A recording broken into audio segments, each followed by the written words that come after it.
इस बीच बड़ी खबर आपको बता दें, ममता बनर्जी ने पीएम मोदी को अब बोला है कि जो बांग्लादेश में हो रहा है वो बेहद चिंताजनक है।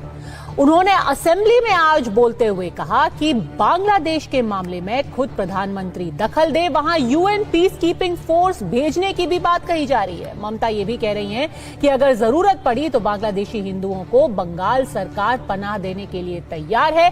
तो बंगाल की मुख्यमंत्री दरअसल ममता बनर्जी ने बांग्लादेशी हिंदुओं के लिए दरियादिली दिखाई है। ममता बनर्जी ने भारत सरकार से क्या मांग कर डाली है? और अभी आपको बताएं कि बांग्लादेशी हाई कमिश्नर रूल आलम सिद्दीकी ने कहा है कि पाकिस्तान और बांग्लादेश दोनों ममालिक के अवाम के दरमियान राब्ते के लिए सिफारती ताल्लुकात रीढ़ की हड्डी की हैसियत रखते हैं।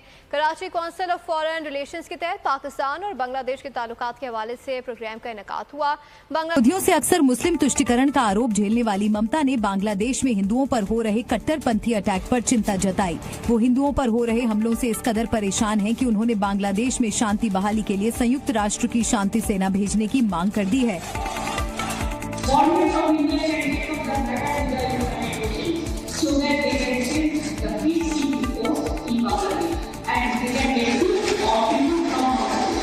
हालांकि और अब बात करेंगे बांग्लादेश में जारी पुरतशद्दुद मुजाहिरों की, जहां बलवाइयों को देखते ही गोली मारने का हुक्म दे दिया गया है। फौज हाई अलर्ट है, हसास तरीन इलाकों में मुसलसल गश्त हो रहा है। जो कुछ हो रहा है बल्कि इसका ऐलान करके कर रहा है। गवर्नमेंट रिस्पांस जो है, आप इससे सेटिस्फाई हैं, मुतमईन हैं जो कुछ हमारा रिस्पांस आया? जो अनफॉर्चुनेट बात है, जो बदनसीबी की बात है, वो ये कि पाकिस्तान एक हालत जंग में है। We are in a state of war.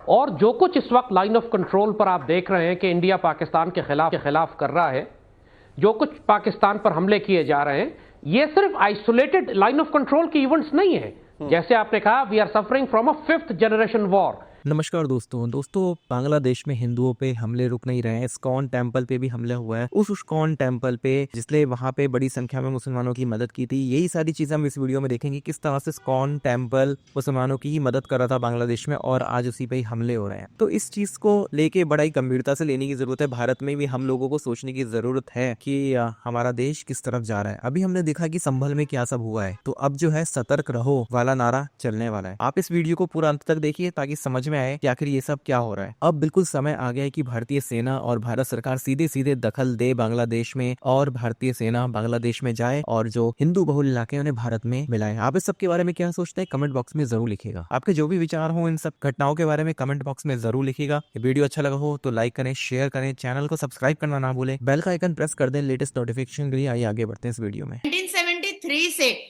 Bangladesh के मुसलमानों की बेटियां तक भी आई हैं।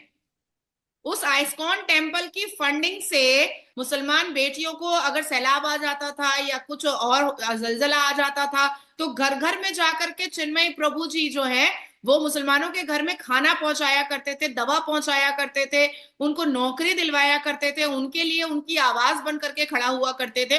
और आज वही बांग्लादेश के मुसलमान उनका सर तन से जुदा करने के लिए परेशान है। हिंदू एक्चुअली में थोड़े भोले भी हैं, तो मुझे कभी कभी बहुत गुस्सा भी आता है कि this is the high time कि अब हिंदुओं को वाइस वर्सा करने की जरूरत है और प्रखर हो करके बैकफुट लेने की जरूरत है, क्योंकि ये जो भाईचारा का चूरन है ये मुसलमानों ने जानबूझ करके हिंदुओं को चटाया है ताकि उनसे फायदा लेते रहे। इंडिया जो है इस वक्त ये कहता है कि हिंदूज पे ऑलरेडी बहुत अटैक हो रहे हैं, हिंदूज माइनॉरिटीज में हैं, एंड एक्सट्रीमिस्ट एलिमेंट्स, यानी एक्सट्रीमिस्ट से मुराद उनका मुसलमान जो है वहां पे वो हमले कर रहे हैं। जारी बात है हिंदूज को जो अंडर अटैक होंगे वो मुसलमान मेजॉरिटी में वहां इसलिए होगा।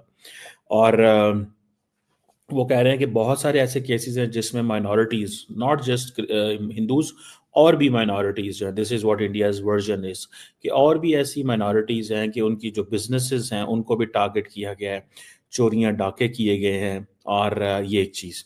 सो इंडिया और बांग्लादेश के ताल्लुकात में ये एक नई चीज आ गई है। As long as Hasina Wajid थी तो आप देखें कि whatever Sheikh Hasina Wajid was doing, India would never talk on that. But now since Hasina Wajid left, India has taken a turn, and that turn is to be tough on Yunus government. एक हाथ से ताली नहीं बजती और एक तरफ से अमन नहीं आता है। देखिए, हमने हिंदू जेनोसाइड हमने अफगानिस्तान में देखा हिंदू जेनोसाइड, हमने पाकिस्तान में देखा हिंदू जेनोसाइड, हमने मोपला में देखा हिंदू जेनोसाइड, हमने मालाबार में देखा हिंदू जेनोसाइड, हमने जम्मू कश्मीर में देखा हिंदू जेनोसाइड, हमने श्रीलंका में देखा हिंदू जेनोसाइड, अभी हम बांग्लादेश में देख रहे हैं हिंदू जेनोसाइड, अभी कुछ दिन पहले हमने बहराइच में देखा हिंदू जेनोसाइड, अभी कुछ दिन पहले हमने संभल में देखा। एएसआई की टीम आई मस्जिद का सर्वे करने के लिए, लीजिए भाई ये शांति प्रिय पत्थर प्रिय हो गए, खड़े हो गए। More than 40 police officer are injured.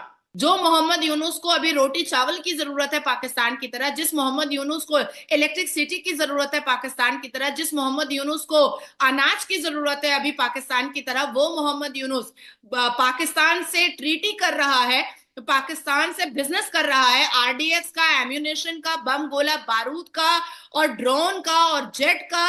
किसको मारने के लिए? 7% हिंदू को मारने के लिए। कई मुल्लाओं का ग्रुप खड़ा बैठ करके कहा कि हम लोग आइस्कॉन टेम्पल रहने नहीं देंगे, पूरा तोड़ेंगे, हम लोग किसी भी तरीके का भजन कीर्तन होने नहीं देंगे, हम ये इस्लामिक देश है बांग्लादेश, हम यहाँ पर शरिया कानून चलाएंगे, यहाँ पर किसी भी तरीके की बुत परस्ती होने नहीं देंगे, यहाँ पर किसी भी तरीके के काफिर को रहने नहीं देंगे। ये वो मुसलमान कह रहा है जिस मुसलमान को चिन्मय प्रभु ने घर में जा करके खाना दिया। तो मैं अपने भारत के हिंदुओं को भी कहना चाहती हूँ कि सांप को दूध मत पिलाओ, बराए मेहरबानी तुमको डसेगा। कोयटा से लेकर कराची से लेकर पेशावर से लेकर हमारे शहरियों के अंदर जो अर्बन वॉरफेयर, एसिमेट्रिक, डिसेंट्रलाइज्ड जंग अंदर की जा रही है, ये इस किस्म की डॉक्ट्रिन है जो आप इराक और सीरिया और लिबिया में देख रहे हैं आजकल, या यमन में देख रहे हैं, कि जिसमें बाहर से बड़ी फौजें हमला नहीं करती, लेकिन मुल्क को अंदर गद्दारों की वजह से, इकोनॉमिक कोलैप्स, पॉलिटिकल कोलैप्स की वजह से और दहशतगर्द प्रॉक्सी ग्रोहों को तैयार करके मुल्क को तबाह किया जाता है। ये बात, मैं हैरान हूं इस बात के ऊपर कि ये जानने के बावजूद कि पाकिस्तान पर पिछले 15 साल से एक 5th जनरेशन वॉर है, इस हुकूमत के पास एक फॉरेन मिनिस्टर नहीं है जो पाकिस्तान का केस ले जाकर पूरी दुनिया में प्रेजेंट कर सके। ठीक है। और पाकिस्तान का वजीर आजम इंडिया के खिलाफ एक बयान नहीं देता है। कुलभूषण यादव, आपने इंडिया का मंकी पकड़ा हुआ है, तो उसको दुनिया के आगे प्रेजेंट क्यों नहीं करते? इंटरनेशनल डिप्लोमेट्स को बुलाएं, कुलभूषण यादव को सामने बिठाए और उनसे कहें देखो ये एक सर्विंग कर्नल, एक इंटेलिजेंस की तारीख में पिछले 20 साल में इतना बड़ा coup दुनिया में कहीं नहीं हुआ कि आपने एक सर्विंग ऑफिसर, एक इंडियन इंटेलिजेंस का पकड़कर दुनिया के सामने लाके रख दिया। नमस्कार दोस्तों, बांग्लादेश में हिंदुओं पे हमले रुक नहीं रहे हैं। इस्कॉन टेम्पल पे भी हमला हुआ है। उस इस्कॉन टेम्पल पे जिसने वहां पे बड़ी संख्या में मुसलमानों की मदद की थी, यही सारी चीजें हम इस वीडियो में देखेंगे, किस तरह से इस्कॉन टेम्पल मुसलमानों की ही मदद कर रहा था बांग्लादेश में और आज उसी पे ही हमले हो रहे हैं। तो इस चीज को लेके बड़ा ही गंभीरता से लेने की जरूरत है। भारत में भी हम लोगों को सोचने की जरूरत है कि हमारा देश किस तरफ जा रहा है। अभी हमने देखा कि संभल में क्या सब हुआ है, तो अब जो है सतर्क रहो वाला नारा चलने वाला है। आप इस वीडियो को पूरा अंत तक देखिए ताकि समझ में आए कि आखिर ये सब क्या हो रहा है। अब बिल्कुल समय आ गया है कि भारतीय सेना और भारत सरकार सीधे सीधे दखल दे बांग्लादेश में, और भारतीय सेना बांग्लादेश में जाए और जो हिंदू बहुल इलाके उन्हें भारत में मिलाए। आप इस सब के बारे में क्या सोचते हैं कमेंट बॉक्स में जरूर लिखिएगा। आपके जो भी विचार हो इन सब घटनाओं के बारे में कमेंट बॉक्स में जरूर लिखिएगा। वीडियो अच्छा लगा हो तो लाइक करें, शेयर करें, चैनल को सब्सक्राइब करना ना भूलें, बेल का आइकन प्रेस कर दें लेटेस्ट नोटिफिकेशन के लिए। आइए आगे बढ़ते हैं इस वीडियो में।